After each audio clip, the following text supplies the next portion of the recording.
Welcome to Manny's TV Talk, where we will talk about all of our favorite reality TV shows and news surrounding them. Grab a snack, a drink, and get comfortable because this Hello starts everybody now. and welcome back. Today we're going to be talking about the Real Housewives of Beverly Hills Season 13, Episode 13. Let's get right into this. Was that you ladies were not intelligent. Damn. Nobody was educated and you're very shallow. Shallow and uneducated. Okay, so the episode starts with the women getting ready to leave to the cast trip to Spain. España, tío. We see Garcelle say that she is going to travel with Clam for the very first time, but she still feels like it's very excessive. She feels a little weird about it. Dorit was packing as she was FaceTiming a shirtless PK who was in England. Also, we see Sutton. Her closet looks like a store, honestly. So she was with this assistant who she tortures pretty much, who wanted to go, but Sutton is not taking him. She is taking a makeup artist and a man named Merce, who was a dancer, a choreographer, but he's not alive. She's taking the ashes. Sutton goes and get those ashes that she's had for a long time, and she wants to release them over here at the trip in Spain. The ashes are in a Ziploc bag. I don't know, I always feel uncomfortable talking about ashes, so they start to get to the airport, all the women, but Crystal is already being messy. As soon as she looks at Annemarie and sees all the luggage she has, she turns to Erika and is like, oh my god, she has so much luggage. Messy. Then they get on the plane. Dorit wore a $1,700 pajama. They fly to Spain. It took about 12 hours for them to get there. They finally made it, and then they get on a Sprinter van, and they were in the beautiful city of Barcelona. I love it. By the way, if y'all ever do want to go to Spain, I would actually suggest you go to Madrid first, but Barcelona is still amazing. So then Sutton wants to play a game on the Sprinter, but it's not a messy game. It's a nice, lighthearted game about Sutton. So she asks questions about herself and see who can answer them. Like, what's my cat's name? What was my first job? What car do I have? And stuff like that. And y'all, Erika won the game. Garcelle didn't even try. But it's so ironic that Erika would be the one to win who knows the most about Sutton. They were having such a good time. They had a good laugh. And Erika did win a prize. She's going to get a tiara from Sutton. They arrive at a beautiful Airbnb. It's a villa built in the 14th century. And you can see the history on the walls, the decorations. It's like very amazing. The Airbnb host tells them that it may or may not be haunted. Erika says that she can smell spirits. I don't know if she means like spirits as in alcohol, but they were all freaking out about these supposed spirits in the house. Then it's time to get their rooms. What they do is they draw from a hat to see what room they get, which I think is pretty fair. They settle in. They all seemed okay with their rooms. We see the glam people come in. I wonder what hotel the glam people stay at. Dorit she goes to Kyle's room and wow, Kyle packed some crazy outfits and Dorit is surprised. I also like seeing Annemarie and Garcelle bond. So after they get ready, they head over to have dinner. And they're making their way down there in a little sitting area outside. And as they're waiting for each other, by the way, Kyle was a mess getting ready. She was super late. But then this guy comes out. He's the chef, right? So he tells them about the food. This guy must be, I don't know, maybe 28 years max. And the first thing that Garcelle and Erika and pretty much all of them, but mainly Garcelle and Erika, is they flirt with him. And they're like, oh my god, we're going to tag team him later. I beg these women to please stop flirting and sexualizing these young male waiters. It's weird. And this is not the first time it's happened. It's happened in other shows. Because if the sexes were reversed, exactly. So they sit down at the table to have dinner. And then Sutton introduces her friend in the ashes that are in the Ziploc, which I think is weird, but Kyle was being a little insensitive about it, which, nothing new about that. But Sutton shares about him. And he was actually one of the most important men in her life. He meant a lot to her. He was really important. And he never judged her, and he loved her, and she loved him.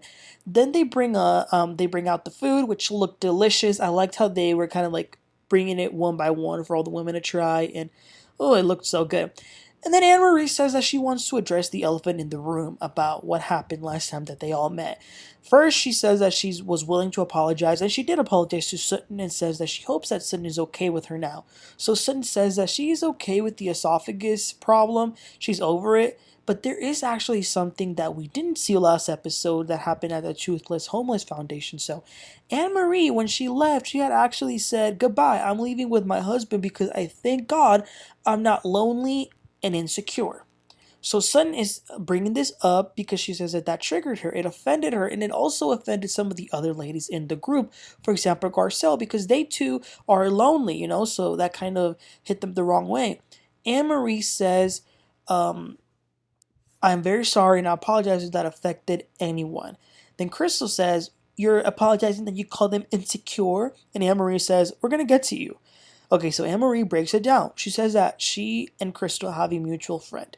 And when she first met Crystal, Crystal told her that all the women in this group were uneducated and shallow.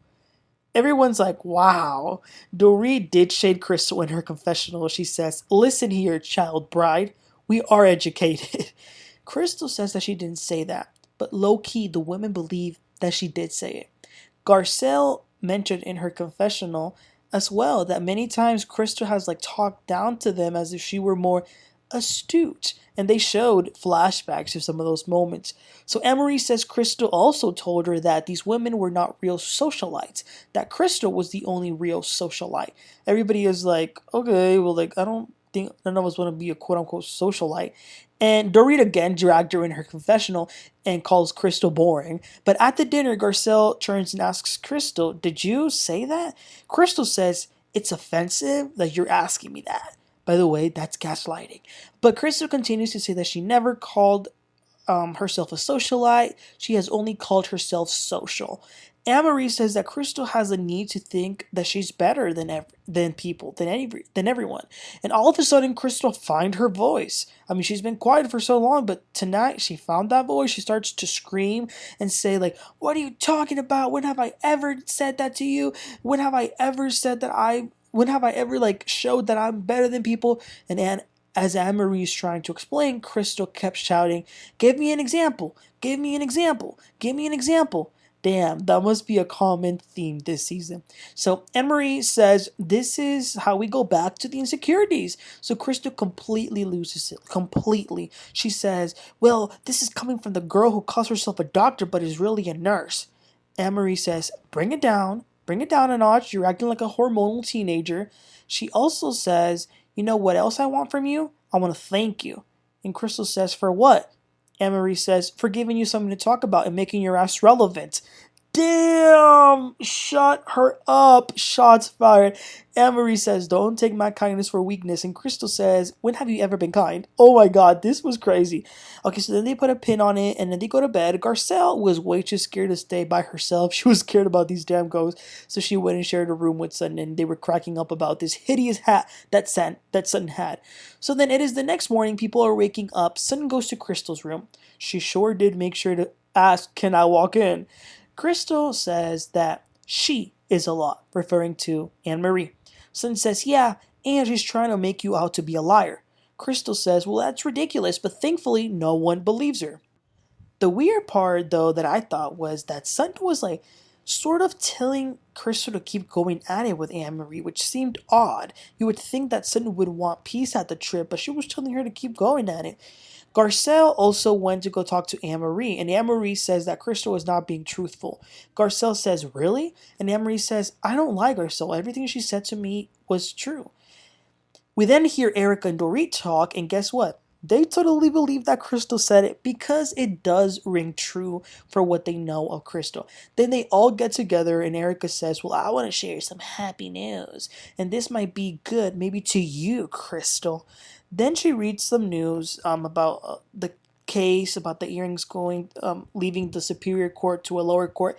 Basically what they said is that they couldn't prove that the money used to buy Erika's earrings was from client money, which, by the way, not being able to prove something doesn't mean it didn't happen, mind you, but Erika thinks that she's vindicated and over everything that happened last season with these earrings, so she sees this as a win.